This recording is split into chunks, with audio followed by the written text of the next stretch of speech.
Hello everyone, চলে এলাম একটা ভিডিও নিয়ে। ভিডিওটার বিষয়বস্তু ভয় দেখানোর নয়, ভিডিওটার বিষয়বস্তু হচ্ছে সচেতনতা। যাতে ভয় না পাও তার জন্যই এতদিন ভিডিওটা বানাইনি, but I think this is the high time I should make this video. Last year সেপ্টেম্বরের এন্ডেই বলেছিলাম যে বছরটা খুব একটা কিছু জিনিসের কনটেক্সটে ভালো হবে না, অ্যান্ড অলরেডি সেই প্রমাণ তোমরা পাচ্ছ। পার্টিকুলারলি 9th সেপ্টেম্বর অব্দি একটু সাবধানতা মেনটেন করবে, কারণ এই টাইমটা কিন্তু একটু ক্যাওয়াটিক বা একটু প্রবলেমেটিক হতে যাচ্ছে, সেরকম একটা জায়গা তৈরি হচ্ছে প্ল্যানেটারি কম্বিনেশনসে। নেক্সট জিনিস যেটা, জুলাই, অগস্ট, সেপ্টেম্বর, এই তিনটে মাসের মধ্যে, মানে সেপ্টেম্বরের 9 তারিখ মানে তো সেপ্টেম্বরটা ছাড়োই, বাদই দেওয়া যায়, জুলাই আর অগস্ট, এই দুটি মাসের মধ্যে জুলাই মাসটা সব থেকে বেশি ক্যাওয়াটিক হতে যাচ্ছে। ভীষণ সাবধানতা এই মাসটাতে ফলো করতে হবে। রাস্তাঘাটে চলাফেরা করার সময় সাবধানতা, এবং ড্রাইভিং করার সময়, weather it is 4 wheeler or 2 wheeler, driving এর সময় খুব সাবধানতা মেনটেন করতে হবে। যদি নিজে ড্রাইভ নাও করছো, অন্যজন করছে, তাদেরকেও বলবে সাবধানতার সাথে নিয়ে যেতে রাস্তাঘাটে।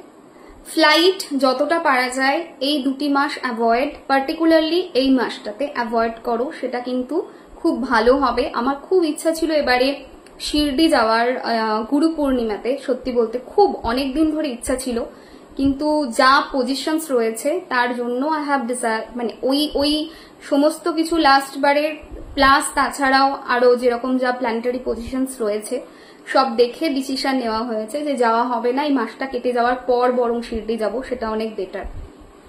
বাবা সবসময় সেফটিটাতে ফোকাস করতে বলেন, সিকিউরিটিতে ফোকাস করতে বলেন, সো বাড়িতেই নয় মানাবো এবছর গুরু পূর্ণিমা।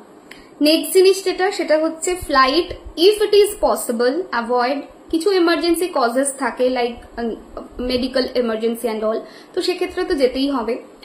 অনেক আগে থেকে যারা টিকিট কেটে রেখেছো তাদেরও যেতে হবে, সেটা আলাদা জিনিস, কিন্তু যদি পসিবল হয় ডেফিনেটলি অ্যাভয়েড করো। ট্রেন, বাস, বোথ জার্নির ক্ষেত্রে বি ভেরি কেয়ারফুল। যে ট্রেনটা চুজ করছো, যে বাসটা চুজ করছো, দেখে নাও তার পাস্ট ট্র্যাক রেকর্ড কেমন রয়েছে, ঠিকঠাক যায় কিনা, কিরকম সেফটি রয়েছে, সবটা দেখে নিয়ে তারপরে বুক করো, সেটা কিন্তু ভীষণভাবে দরকার। নেক্সট জিনিস যেটা, সেটা হচ্ছে এই সময়টা কিন্তু ফ্লাড, অ্যাক্সিডেন্ট, তাছাড়া ফায়ার, আগুন ইত্যাদি রিলেটেড কিছু ঘটনা হবে, কিছু সিচুয়েশন ক্রিয়েট হবে, সেরকম জায়গা দেখাচ্ছে। অ্যান্ড এই সময় কিন্তু যে কোনো ধর্মীয় স্থানে প্রবলেম তৈরি হতে পারে, সেরকম একটা জায়গাও দেখাচ্ছে। সো লিটল বিট ওই জায়গাটাতেও কেয়ারফুল থাকতে হবে। হসপিটাল, হেলথ সেক্টর, এই জায়গাতেও কিছু ক্রাইসিস তৈরি হতে পারে বা কিছু প্রবলেম তৈরি হতে পারে, সেরকম একটা জায়গাও দেখাচ্ছে। এই গোটা মাসটা কিন্তু খুবই সাবধান। চেষ্টা করবে এই গোটা মাসে দুটো কালারকে অ্যাভয়েড করতে। হ্যাঁ, এই নবরাত্রিটা পেরিয়ে যাওয়ার পরে, নট ডিউরিং নবরাত্রি, নবরাত্রি পেরিয়ে যাওয়ার পরে দুটো কালার অ্যাভয়েড করো। নাম্বার 1 কালার হচ্ছে রেড, নাম্বার 2 কালার হচ্ছে বেজ কালার। এই দুটো কালারকে যতটা পারো পার্টিকুলার এই মাসটাতে অ্যাভয়েড করে চলার চেষ্টা করো। যতটা পারো এই মাসটাতে ইয়েলো কালার ইউজ করতে পারো, সেটা ভালো হবে। আচ্ছা, ইয়েলোর পাশাপাশি পার্পল ভালো হবে। ইয়েলোর পাশাপাশি যে আরেকটা কালার ভালো হবে, that is light blue, sky colour, aquamarine colour, এই কালারগুলো বেশ ভালো হবে। লাইট গ্রিন কালার, এই কালারটাও কিন্তু ভালো হবে। আজ আবার নেপচুন রেট্রোগেট পজিশনে যাচ্ছে অ্যাকর্ডিং টু ওয়েস্টার্ন অ্যাস্ট্রোলজি, যদিও আমি সেই অ্যাস্ট্রোলজি প্র্যাকটিস করি না, বাট ইয়েস, যেটা বলা হয় যে নেপচুন রেট্রোগেটের যে আজকে পজিশন, সেই পজিশনটা কিন্তু খুব একটা ভালো নয়। কিছু জিনিসে ভালো আনবে, বাট অনেকগুলো জিনিসে কিন্তু প্রবলেম আনবে। আর অলরেডি তো মঙ্গল আর কেতু বসেই রয়েছে একসাথে প্ল্যানেটস এর কম্বিনেশনে, so it is like kind of hotspot. Plus এই মাসে কিছু প্ল্যানেটারি মুভমেন্ট হচ্ছে, সেটার উপরে আমি আলাদা করে ডিটেলস একটা ভিডিও দেব, ছোট ছোট ছোট ছোট করে পার্টে।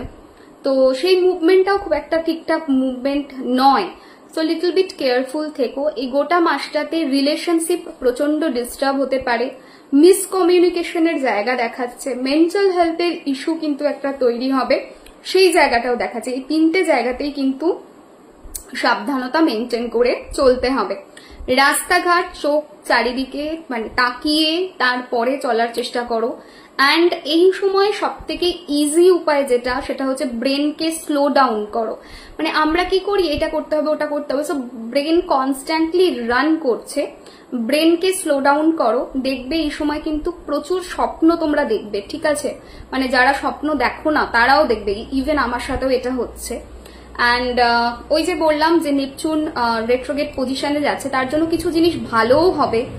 তো যেটা ভালো হবে সেটা হচ্ছে স্পিরিচুয়ালি ভিতর থেকে একটা অ্যাওয়েকেনিং টাইমের মধ্য দিয়ে আমরা যাব, এবং অনেক সময় কিছু ঘটনা ঘটার আগে, কিছু হওয়ার আগে আমরা ফিল করতে পারবো এই টাইমটায়। অ্যান্ড বেশ কিছু স্বপ্ন দেখবো, বেশ কিছু মানুষের কথা মনে পড়বে এই টাইমটায়, এই পার্টিকুলার মাসটাতে, যাদের কথা হয়তো কোনোদিন মাথাতেও আসে না, বেশি বহু বছর পরে তাদের কথা মনে হবে। অ্যান্ড রাত্রে স্বপ্ন, বিবিধ ধরনের স্বপ্ন দেখতে শুরু করবো। মানে অ্যাটলিস্ট আমি যে বারবার বলি স্বপ্ন দেখি না, আমি তো দেখছি, আর আমি জানি তোমাদের মধ্যেও অনেকেরই এই জিনিসটা হবে। সো নেপচুনের রেট্রোগেট পজিশন সার্টেন কিছু পজিটিভ জিনিস আনবে, এগুলো তার মধ্যে একটা যে থার্ড আই পাওয়ার পাবে, স্পিরিচুয়াল বেটারমেন্ট হবে, স্পিরিচুয়াল এনলাইটমেন্ট হবে, অ্যান্ড এই টাইমটাতে ভক্তি বাড়বে, সেই জিনিসগুলো হবে। কিন্তু অ্যাট দ্য সেম টাইম এই ক্যাভাটিক দিকটাও থাকবে, সো লিটল বিট কেয়ারফুল থেকো। এই গোটা মাসটা যে চ্যান্টিংটা করলে তোমরা প্রচন্ড ভালো রিলিফ পাবে, মানে বেসিক্যালি যে চ্যান্টিংটা তোমাদের জন্য খুব উপকারী হবে সেই চ্যান্টিংটা হচ্ছে ধূম, ধয় দীর্ঘ ধূম, তারপরে একটু স্পেস দিয়ে অমৃত, ধূম অমৃত সুরক্ষা কবচ, ঠিক আছে? এটা পুরোটা চ্যান্ট করবে, ধূম অমৃত সুরক্ষা কবচ। 5 মিনিট 10 মিনিট চ্যান্ট করে নাও। চ্যান্ট করে তারপর বাড়ির বাইরে বেরো, সেরকম হলে সকালে স্নান টান করেও এটা চ্যান্ট করতে পারো বাড়িতে থাকলেও। সো এই জিনিসগুলো মেনটেন করে চললে, যেরকম যেরকম বললাম, তাতে কিছুটা রিলিফ পাবে। কালারের ব্যাপারটা একটু মাথায় রেখো, আর তার সঙ্গে চ্যান্টিংটা একদম ভুলবে না। চ্যান্টিংটা ম্যান্ডেটরি এই গোটা মাসটা, এবং পারলে অগস্ট মাসটাও অবশ্যই করো। আর এই মাসে যে ছোট ছোট প্ল্যানেটারি পজিশনস এর চেঞ্জ আসছে, এনার্জির শিফট হচ্ছে, এগুলোর উপর ইন্ডিভিজুয়াল ছোট ছোট ছোট ছোট করে আমি ভিডিও দেব, সেটাতে ডিটেলস কথা বলা থাকবে। হোপফুলি সবটা ক্লিয়ার করে বুঝিয়ে বললাম, যতটা কম পারা যায় ভয় দেখিয়ে। মানে আমি জানি একজন নন অ্যাস্ট্রোলজারের কাছে এগুলো শোনা মানেই একটা ভয়ের, ভীতির জায়গা তৈরি করা এবং মানসিক অবসাদ তৈরি করা। সত্যি কথা বলতে এই সাবজেক্টটা নিয়ে আমার কথা বলতেই ভালো লাগে না, আমি বললেই না আমি ভীষণ নিজে ডিপ্রেসড ফিল করি, মানে আমার একদম ভালো লাগে না এই নেগেটিভ জিনিসটা শুনতে বলতে। নিউজে এত কিছু হচ্ছে, সব দেখতে আমার একদম ভালো লাগে না, দ্যাটস ওয়াই আমি নিউজ পড়াও বন্ধ করে দিয়েছি। মানে আমার সামহাউ নিজের এনার্জিটা না আমি ফিল করতে পারি আমি খুব লো দিকে যাচ্ছি, দ্যাটস ওয়াই এই সাবজেক্টটাকে আমি ডেলিভারেটলি চেষ্টা করি অ্যাভয়েড করার, করেছি, বাট আই থিঙ্ক এই টাইমে বলা উচিত, সেই জন্য বললাম। যতটুকু অল্পের মধ্য দিয়ে প্রম্পট বোঝানো যায় বুঝিয়েছি, একটু সাবধানতা মেনটেন করো। সবাই খুব ভালো থেকো, সুস্থ থেকো, এটাই ভগবানের কাছে, ঈশ্বরের কাছে প্রার্থনা করব। চলো ভিডিওটা এন্ড করছি, টাটা।